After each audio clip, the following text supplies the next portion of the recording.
Eu vou arriscar mesmo a dizer que é a principal marca dele ao longo.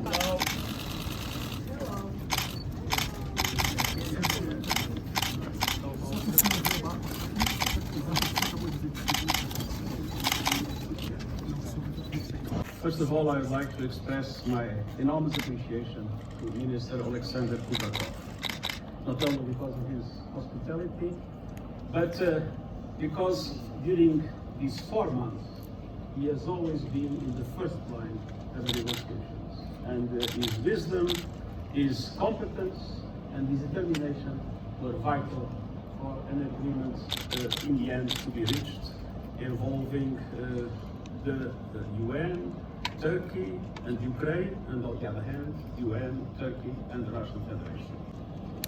It's very emotional for me to be here today in Odessa and to see, I just saw wheat being loaded into a ship again.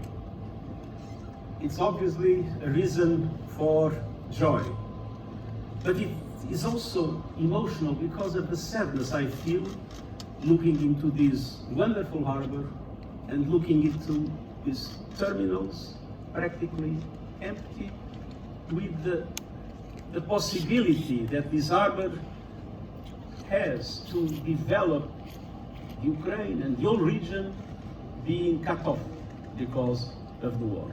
And I hope to be able soon to come to Odessa and to see this harbor vibrant with activity, with all its terminals in full work. As I said, it is moving to be here in Odessa, and it is especially meaningful to be here on World Humanitarian Day. For months, this port was paralyzed.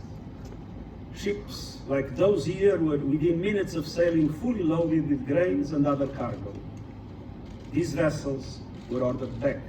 A critical transportation line from a global breadbasket was cut. The Black Sea Grain Initiative is changing that. In less than a month, 25 ships have departed from Odessa and other Ukrainian ports, loaded with grain and other food supplies, with more on their way, as the minister has explained. They have carried well over 600,000 tons of food products and counting: wheat, corn, sunflower oil, soybeans. But each ship is also a vessel of hope. Hope for Ukrainian farmers, finally rewarded for their harvest, with storage being freed up for more. Hope for seafarers and the larger shipping community, knowing that it is once again possible to sail through the Black Sea safely and efficiently. And most of all, hope for the world's most vulnerable people and countries.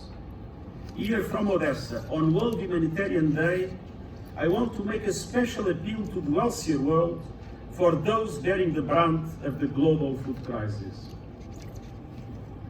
As these ports open, I appeal for wealthier countries to also open their wallets and their hearts. After all, the movement of grains doesn't mean much to countries that cannot afford it. Lower prices on the global food markets don't mean much if those prices aren't reflected in local food markets. A country cannot feed itself if it is starved for resources. It's time for massive and generous support so developing countries can purchase the food from these and other ports and people can buy it. Developing countries need access to financing now. They need debt relief now, and they need resources to invest in their people now. And all of us must do more to ensure full global access to Ukraine's food products and also to Russian food and fertilizers. That is not easy, but nothing about this initiative is easy. No one expected smooth sailing. This is an agreement between two parties locked in a bitter war. It is unprecedented in scope and scale, but there is still a long way to go on many fronts. Getting more food and fertilizer out of Ukraine and Russia is crucial to further calm commodity markets and low prices. But let's not forget that what we see here in Odessa is only the more visible part of the solution. Other parts that are also important and we have been defending relate to the unimpeded access to the global markets of Russian food and fertilizers, which are not subject to sanctions. It is important that all governments and the private sector cooperate to bring them to market. Without fertilizers in 2022, there may not be enough food in 2023. I'm deeply committed to those objectives, but it will only happen if all parties cooperate. And I'm here in Odesa to salute the work being done and to urge that those efforts continue. Continue to help bring much needed relief to global food security.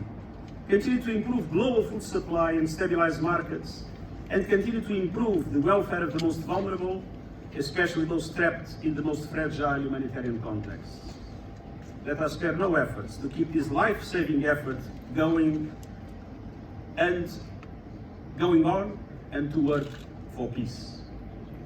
Peace in line with the United Nations Charter. Peace in line with international law. And let us take inspiration from Odesa. Today, Odesa is more than just a shipping center. This port is a symbol of what the world can do when we commit to work together for the common good. The Ukrainian people has been suffering so much. We have witnessed so many deaths, so many destruction, that it is legitimate to aspire for peace. But again, I repeat, peace in line with the UN Charter, peace in line with international law. That is the best way to mark World Humanitarian Day and help set the course for a more just and peaceful world for all. Thank you.